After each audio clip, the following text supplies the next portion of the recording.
It all began with a simple fruit, a vast, sun-drenched banana plantation stretching as far as the eye could see. Soon, steamships clogged bustling ports and trains carved paths through the jungle, all for this yellow gold. But when profits were threatened, the U.S. Marines stormed the beaches. This is how the banana built an empire and sparked a war. Hi folks, welcome back to fullboresilver, reporting into you live from Caracas, Venezuela. Just kidding, this is the cabana, my backyard.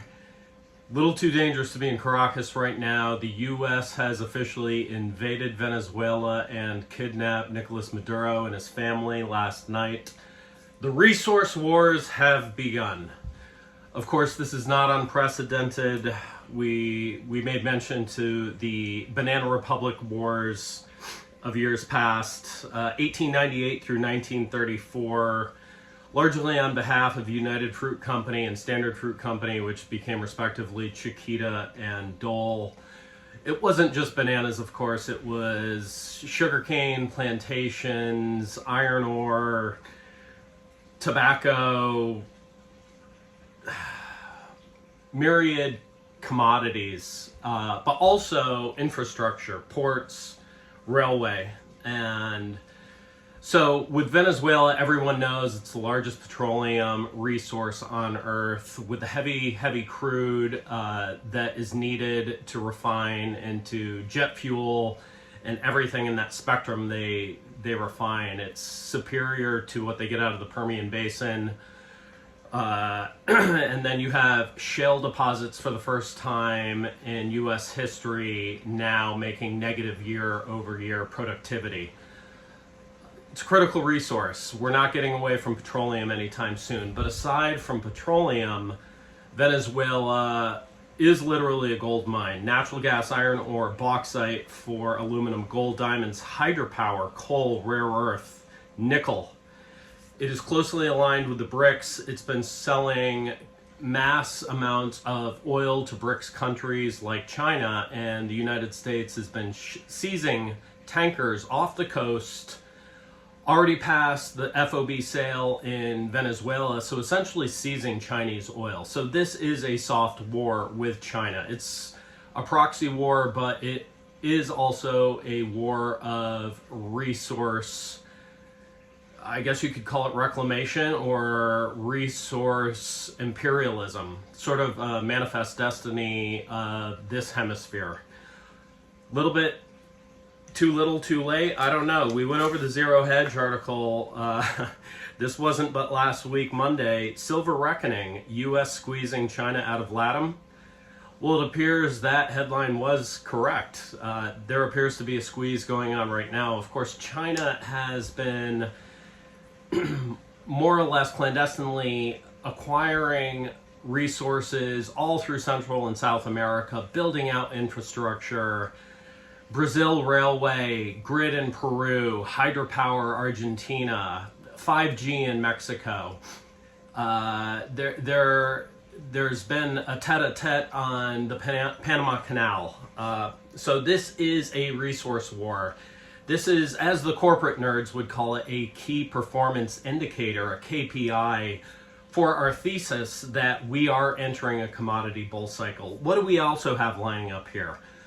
Worldwide deficits in significantly important resources like silver, platinum, copper. U.S. Treasury flight. Japan carry trade is done. We have everyone from UAE to European nations, to major China, of course, to major U.S. debt holders are fleeing from U.S. debt investment in U.S. treasuries.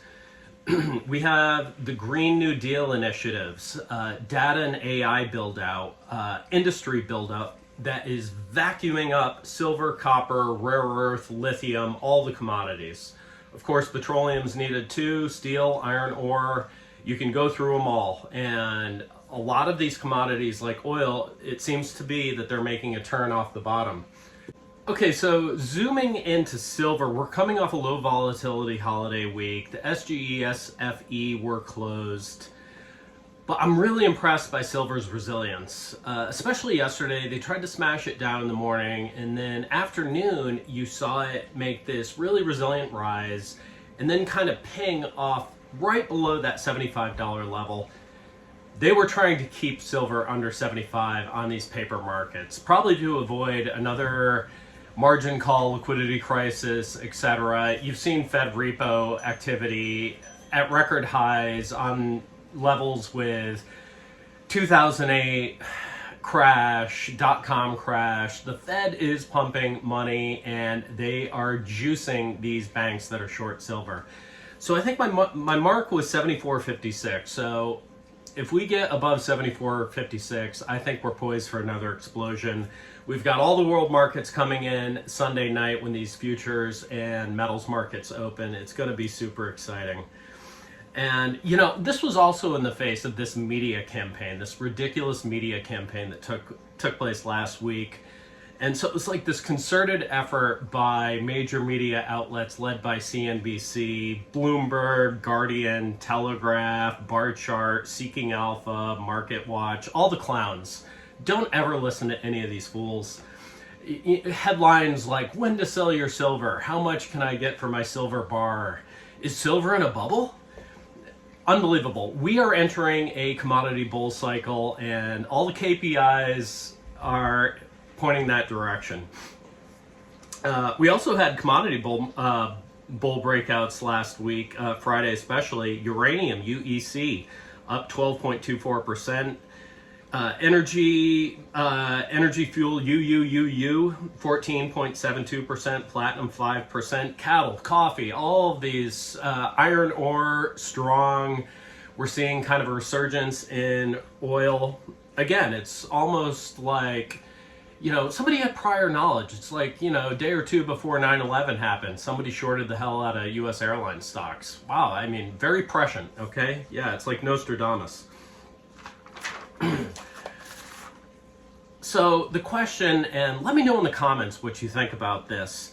China, what is their next move with silver? So do they help to suppress the Western paper price so they can accumulate more? Because, man, these banks have done a huge favor for China and the rest of the countries in the world, in fact, trying to accumulate physical silver for their industrial build-outs. Artificially low price, they are just sucking it up like a vacuum. Thank you, Jamie Dimon. Or does China, now that we are really in a war, a proxy war with China, and we've been seizing their oil, and now we're threatening their infrastructure and Belt and Road Initiative, do they hasten the real price explosion and real price discovery of silver? Forcing the Federal Reserve to burn billions and hundreds of billions of dollars to save banks like Bank America, JP Morgan, Citibank, all the big bank shorts.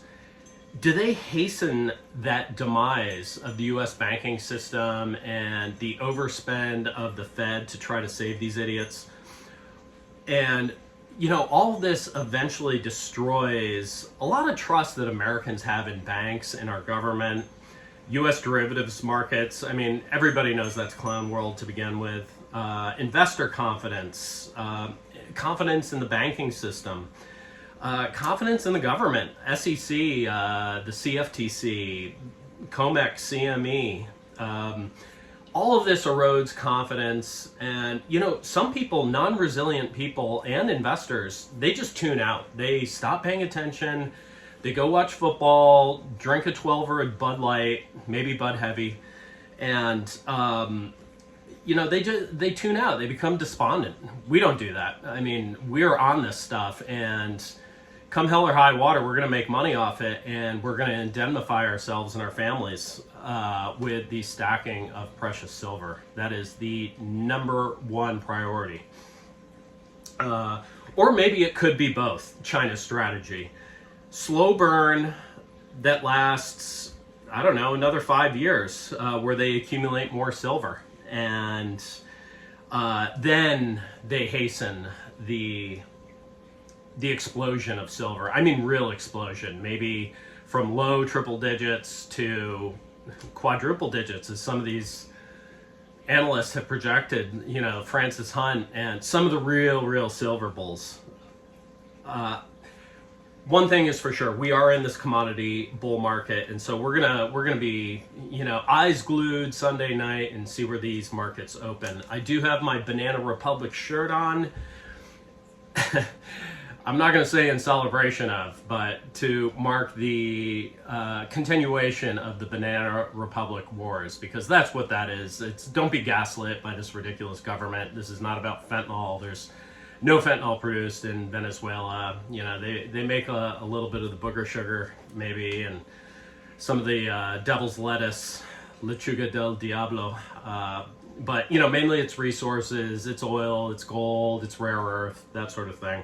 And that's what it's going to take. If America's going to get back on track, we have to get really serious about commodities and industrial build out and energy production. And, God, I really hope that America does get on track. But, with the current crop of leadership, I'm a little bit skeptical. So I have a really exciting series of unboxings coming up. Picked up some more metals, not just silver, though that is the focus. So stay tuned for that. Have a fantastic weekend. We'll talk to you soon. Full bore out.